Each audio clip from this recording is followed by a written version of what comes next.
لاباس اخوان، معكم فيديو جديد. نتمنى تكونوا كامل بخير وعلى خير. غندوي لكم على الموضوع ديال المنتخب المغربي في الكوت ديفوار. شنو هو المشكل ديالو على حساب ما كيقولوا الناس بزاف؟ شنو الانتقادات اللي تسمعوا على حساب الهزيمه؟ ماشي الهزيمه، لان حيت من كثرت من الانتقادات كتدي على راسك بلي راه الهزيمه ويا راه التعادل. anyway دابا الاشكال ان بزاف ديال الناس، اغلبيه منهم مراكش، حيت احتراماتي الناس ديال مراكش، اغلبيه ديال الناس مراكش هما اللي بداو كيقولوا والحراره في مراكش كتوصل حتى ل 45 46 50 تما غير 33 وسخفوا والناس سخفوا كذا. الا شفتي راه الجمهور سخف، الجمهور راه طاح في المدرجات، كاين اللي كيكب الماء على راسو غير باش يصحى، غير باش يكمل الماتش. ما نهضروش على الناس اللي كاينين في التيران اللي كيلعبوا، كنهضروا غير على الناس اللي كاينين كتفرج. تخيل انت غير جالس كتفرج وسخفتي، ما كنهضروش على. دونك اخوان خاصكم تفهموا واحد البلان، كنهضروا على الحراره ماشي كنهضروا على الرطوبه. ملي كتوصل الحراره في مراكش 46 48 49 ديك البلاف والهاي ديال الحراره في مراكش، شحال كتوصل الرطوبه تما في مراكش؟ كتوصل 46 35 36 حتى 40 46 بحال هكا. بارابور كوت ديفوار سان بيدرو في لعبوا البارح، في لعبوا داك النهار، راه وصلات 33 حراره، ولكن الرطوبه راه 75%. واش كتعرف شنو هي 75%؟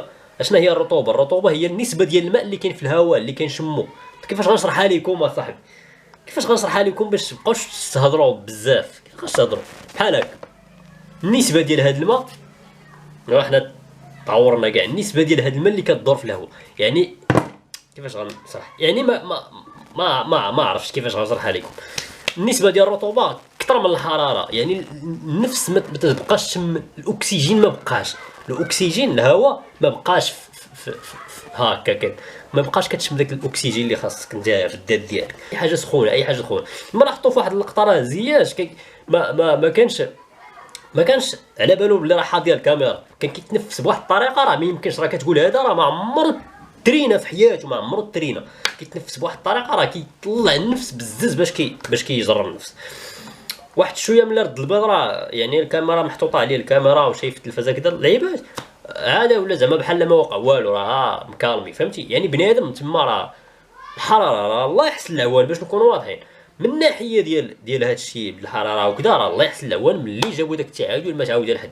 ولكن من ناحيه اخرى السبب اللي تناقش الركراكي مع مبيمبا ولا مع مبيمبا ما مفهومش، ما معروفش لحد الان. انا المنظور ديالي ملي شفت انا مبيبا غادي المهم كيدعي الله ولا ما شنو كيدير، مشى عنده الركراكي. هاد اللقطه غلط، ما عرفتش كيقول كاع، واخا ما عرفتش يقول ما علاش غتمشي عنده؟ ما عرفتش شنو السبب زعما علاش مشى عنده. هذه اول حاجه. ثاني حاجه ما عرفتش كيدوي وداك التخربيق ديالهم. واخا ملي نتوما سخفانين ووصلت فيكم درجات الحراره، علاش ملي خرجتوا من الماتش كتجريو ولا فيكم ما يجري ولا فيكم؟ هذه النظريه ديالي انا. علاش كتجري؟ فين غادي؟ ياك انت سخفان، ياك انت باغي تمشي تكارما وكلشي تيجري، ما عرفتش علاش. المهم هذا البلان ما كانش عليه يدار اصلا. الركراكي ما كانش عليه يدير هذا المشكل اللي هو تيقول لك حنا وسخنا الصوره ديال فريمون وسختوا الصوره ديال الكام في هذاك البلان. حيت ولا تيقول نتمنى الركراكي يصرح بداك الشيء اللي قال، نتمنى يعترف بداك الشيء اللي قال. دونك راه قال شي حاجه اللي غتخلي الاخر يدير هذيك الحركه اللي هي استفزازيه في الاصل. وهذا هو المشكل اللي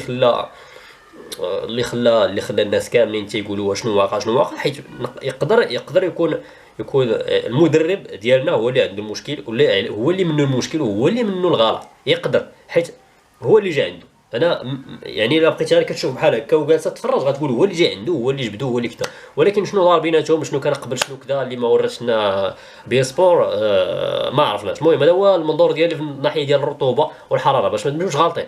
الرطوبه بوحده والحراره بوحده. راه الرطوبه هي النسبه ديال الماء اللي كاينه في سميتو في الجو، النسبه ديال الماء اللي كاينه في الهواء. والحراره بوحدها، الحراره هي اللي كنتشمشوا بها حنا الحراره وصافي. هذا هو الاشكال. الرطوبه ما وصلش عندنا حنا في هذه البلاد لهذيك الرطوبه اللي كاينه عندهم تما. بوافينا دابا مفهوم. ما بقاش نهضروا على الحراره والرطوبه. ندوزو للموضوع الاخر ان شاء الله في الفيديو.